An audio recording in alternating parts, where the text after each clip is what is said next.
Con bạn cứ vài tháng lại tăng độ cận. Đừng vội nghĩ nguyên nhân chỉ là điện thoại. Cận thị trẻ em không chỉ là chuyện đeo kính. Điều quan trọng là độ cận có tăng nhanh không. Video này giúp ba mẹ hiểu cách làm chậm tăng độ và biết khi nào nên đưa con đi khám mắt. Cận thị là khi trẻ nhìn xa bị mờ, nhưng nhìn gần như đọc sách lại khá rõ. Khi mắt trẻ dài ra, độ cận thường tăng. Vì vậy, chỉ thay kính thôi là chưa đủ. Cận nặng có thể làm tăng nguy cơ bệnh mắt sau này, như bong võng mạc, glaucoma hoặc đục thủy tinh thể. Dấu hiệu đầu tiên là trẻ hay nheo mắt, nhất là khi nhìn bảng, TV hoặc vật ở xa. Dấu hiệu thứ hai là trẻ hay ngồi quá gần hoặc cúi sát vở, đưa sách rất gần mắt. Một số trẻ than đau đầu hoặc mỏi mắt sau giờ học. Trẻ cũng có thể học kém tập trung hơn bình thường. Dấu hiệu tiếp theo là kính mới nhưng nhanh mờ lại. Đó có thể là dấu hiệu độ cận đang tăng nhanh. Nhiều ba mẹ sợ đeo kính sẽ làm mắt yếu hơn. Thực tế, kính đúng độ giúp trẻ nhìn rõ hơn. Khi nhìn rõ, trẻ học tập và sinh hoạt dễ hơn. Vì vậy, đừng tự ý bỏ kính khi trẻ cần đeo.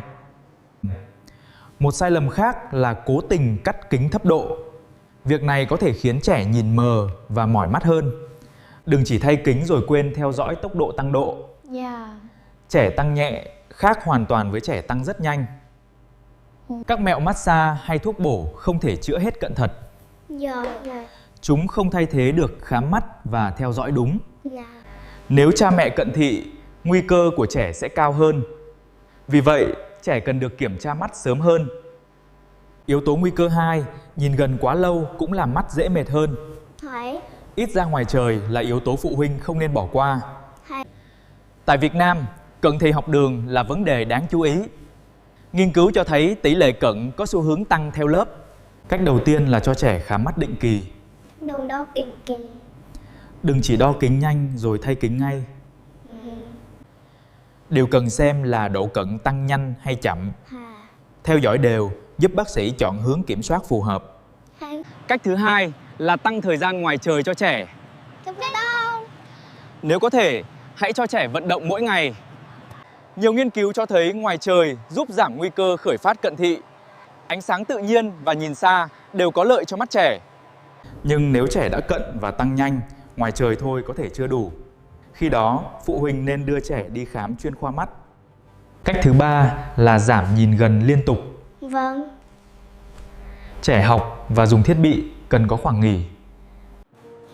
Sau khi nhìn gần, hãy cho mắt nhìn xa một lúc. Việc nghỉ mắt giúp trẻ bớt mỏi khi học lâu. Khoảng cách học, sách vở không nên đặt quá sát mắt. Hãy giữ khoảng cách học phù hợp và ngồi thẳng. Không để trẻ dí sát mắt vào điện thoại hay máy tính bảng. Thiết bị nên đặt xa hơn và dùng trong thời gian hợp lý. Một số trẻ có thể cần atropine liều thấp. Thuốc này có thể giúp làm chậm tiến triển cận thị. Lưu ý atropine, không tự mua thuốc nhỏ mắt cho trẻ.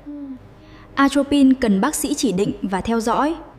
Cách thứ 5, một số trẻ phù hợp với kính kiểm soát cận thị hoặc ortho-k nếu được khám và hướng dẫn đúng. Ortho-k là kính áp tròng cứng đeo ban đêm. Nó giúp một số trẻ nhìn rõ hơn vào ban ngày.